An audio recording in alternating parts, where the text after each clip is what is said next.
ഇരിങ്ങാലക്കുടയിലെ ജനങ്ങൾ വളരെ ആകാംക്ഷയോടെ കാത്തിരിക്കുന്ന ഈ പുണ്യമഹോത്സവം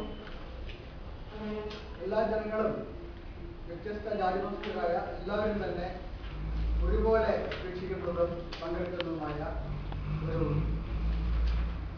വലിയ ഉത്സവം തന്നെ എന്ന് നമുക്ക് പറയാം. ഇരിങ്ങാലക്കുടയെ സംബന്ധിച്ചിടത്തോളം കുടമാണിക്ക് കഴിഞ്ഞാൽ രണ്ടാമത് നടത്തപ്പെടുന്ന വലിയൊരു ഉത്സവം തന്നെയാണ്. വളരെ ആർഭാടപൂർവ്വമാണ് നാം കഴിഞ്ഞ വർഷം ആഘോഷിച്ചത്. അതുപോലെ തന്നെ ഈ വർഷവും വിവിധ കലാപരിപാടികളോടും വിവിധ തരത്തിലുള്ള വർണ്ണ പ്രതിഭയാർന്ന കാവടികൾ, വാദ്യഘോഷങ്ങൾ, കേരളത്തിലെ ഏറ്റവും തലയുയർത്തിയുള്ള ഗജവീരന്മാർ, മറ്റു ധാരാളം തരത്തിലുള്ള ടാബ്ലോസ് എല്ലാം കൂടെ വളരെ വർണ്ണപ്രിയമായ ഒരു ചടങ്ങായിരിക്കും 29-ാം തീയതി നാം കാണാൻ പോകുന്നത്. ആദ്യമായി തന്നെ എല്ലാ ജനങ്ങളോടും നാട്ടുകാരോടും അതിന് വേണ്ടിയിട്ടുള്ള സഹകരണവും മറ്റും അഭ്യർത്ഥിക്കുക. ഷഷ്ടി മാസത്തിന് മുന്നോടിയായി 23-ാം തീയതി രാത്രി 7:30 മണിക്കാണ്, വൈകിട്ട് 7:30 മണിക്കാണ് കൊടിയേറ്റം. കൊടിയേറ്റം നിർവഹിക്കുന്നത് ശ്രീനാരായണ ധർമ്മസംഘം ട്രസ്റ്റ് പ്രസിഡന്റ് ബ്രഹ്മശ്രീ പ്രകാശാനന്ദ സ്വാമി അവരുകളാണ്. അദ്ദേഹം ശ്രീനാരായണ ഗുരുദേവന്റെ ഇന്ന് കാണപ്പെടുന്ന ആചാര്യന്മാരിൽ ഏറ്റവും ഉത്തമനായ ഒരു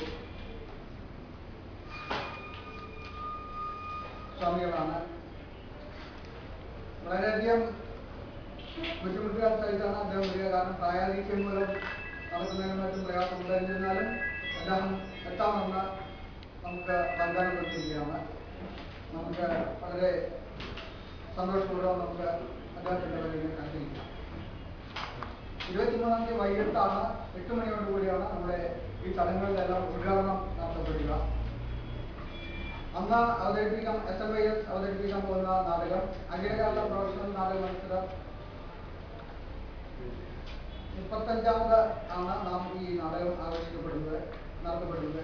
പ്രത്യേകിച്ച് ഇന്നത്തെ കാലഘട്ടത്തിൽ നാടകത്തിനെല്ലാം പ്രാധാന്യം കുറഞ്ഞു വരികയാണെങ്കിലും നമ്മുടെ വിശ്വാസപുരം ക്ഷേത്രത്തെ സംബന്ധിച്ചിടത്തോളം വളരെ നല്ല ഒരു പ്രോത്സാഹനമാണ് കിട്ടിക്കൊണ്ടിരിക്കുന്നത്. അപ്പൊ അന്ന് അവതരിപ്പിക്കാൻ പോകുന്ന നാടകം കായംകുളം അമ്മ കമ്മ്യൂണിക്കേഷൻസിന്റെ ദാരികൻ എന്ന നാടകമാണ് അന്ന് അവതരിപ്പിക്കാൻ പോകുന്നത്. അതോടൊപ്പം തന്നെ പൂജാതി കർമ്മങ്ങൾ അന്ന് രാവിലെ തന്നെ ആരംഭിക്കും. രാവിലെ പള്ളി ഉണർത്തൽ, അനുസരിച്ച് ഗണപതി ഹോമം, ഉഷപൂജ, നവകാല കലശാഭിഷേകം, ഉഷപൂജ, ഭഗവതി സേവ, ദീപാരാധന, സഹസ്ര അർച്ചന, ശ്രീബുദ്ധബലി എന്നീ തുടങ്ങിയ ക്ഷേത്രാചാരങ്ങളും എല്ലാം പതിവ് പോലെ ആരംഭിക്കുന്നത്.